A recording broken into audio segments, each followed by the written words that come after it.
का एक गरीब कुम्हार अपनी पत्नी और छोटे बेटे के साथ रहता था। उसका जीवन बेहद कठिनाइयों से भरा हुआ था।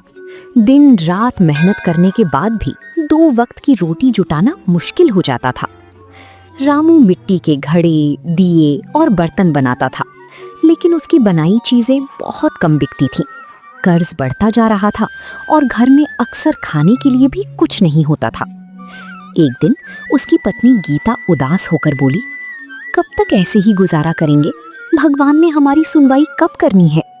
रामू ने गहरी सांस लेते हुए कहा, मुझे भी समझ नहीं आता गीता, लेकिन उम्मीद छोड़ना भी तो ठीक नहीं। उसी रात रामू को एक अजीब सपना आया। उसने देखा कि एक तेज प्रकाश उसके सामने प्रकट हुआ और उस प्रकाश से भगवान गणेश जी दिखाई दिए। गणेश जी मुस्कुराकर बोले, रामू, तुम्हारी परेशानियों का अंत होने वाला है। श्रद्धा और विश्वास के साथ संकष्टी चतुर्थी का व्रत करो, तुम्हारे सभी संकट दूर होंगे। सुबह होते ही रामू की नींद खुल गई। उसने सपना अपनी पत्नी को बताया। गीता बोली, यदि स्वयं गणेश जी ने आदेश दिया है तो हमें अवश्य व्रत करना चाहिए। उस दिन संकष्टी चतुर्थी थी। दोनों पति पत्नी ने सुबह स्नान किया, घर की साफ सफाई की और भगवान गणेश की मूर्ति स्थापित करके पूजा शुरू की। उन्होंने पूरे दिन उपवास रखा और गणेश जी के मंत्रों का जाप किया। शाम को चंद्रमा निकलने का इंतजार करने लगे, लेकिन उस दिन बादलों के कारण चंद्रमा दिखाई नहीं दे रहा था। रात काफी हो चुकी थी।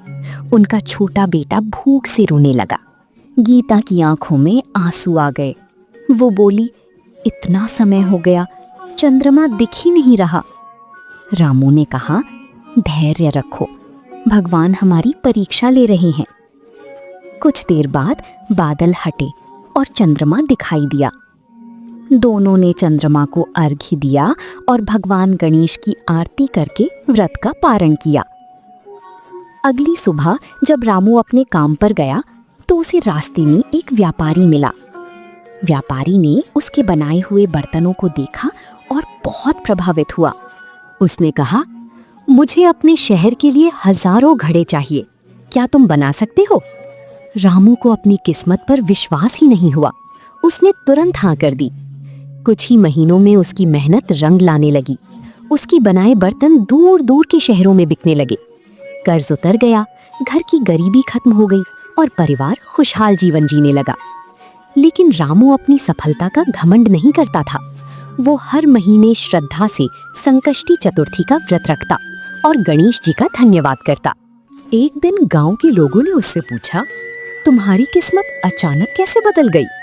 रामू मुस्कुराकर बोला, जब इंसान सच्चे मन से भगवान गणेश पर विश्वास करता है तो वे उसके जीवन की सबसे बड़ी संकट भी दूर कर देते हैं। धीरे धीरे पूरे गांव के लोग संकष्टी चतुर्थी का व्रत रखने लगे। कहा जाता है कि जो भक्त श्रद्धा, विश्वास और नियम पूर्वक संकष्टी चतुर्थी का व्रत करता है, भगवान गणेश उसके जीवन की सभी विघ्न, बाधाएं और संकट दूर करते हैं तथा सुख, समृद्धि और सफलता का आशीर्वाद प्रदान करते हैं। सच्ची श्रद्धा, धैर्य और भगवान गणेश की भक्ति से जीवन के बड़े से बड़े संकट भी समाप्त हो सकते हैं। यदि आपको ये पावन संकष्टी चतुर्थी व्रत कथा पसंद आई हो तो वीडियो को लाइक जरूर करें, चैनल सब्सक्राइब करें और बेल आइकन दबाना न भूलें ताकि ऐसी ही धार्मिक कथाएं और व्रत कहानियां आप तक सबसे पहले पहुंचती रहें। ओम कमेंट में जय श्री गणेश अवश्य लिखें और बताइए कि आप ये व्रत किस मनोकामना के लिए कर रहे हैं। गणपति बप्पा मोरया, मंगल मूर्ति मोरया। श्री गणेशाय नमः। धन्यवाद।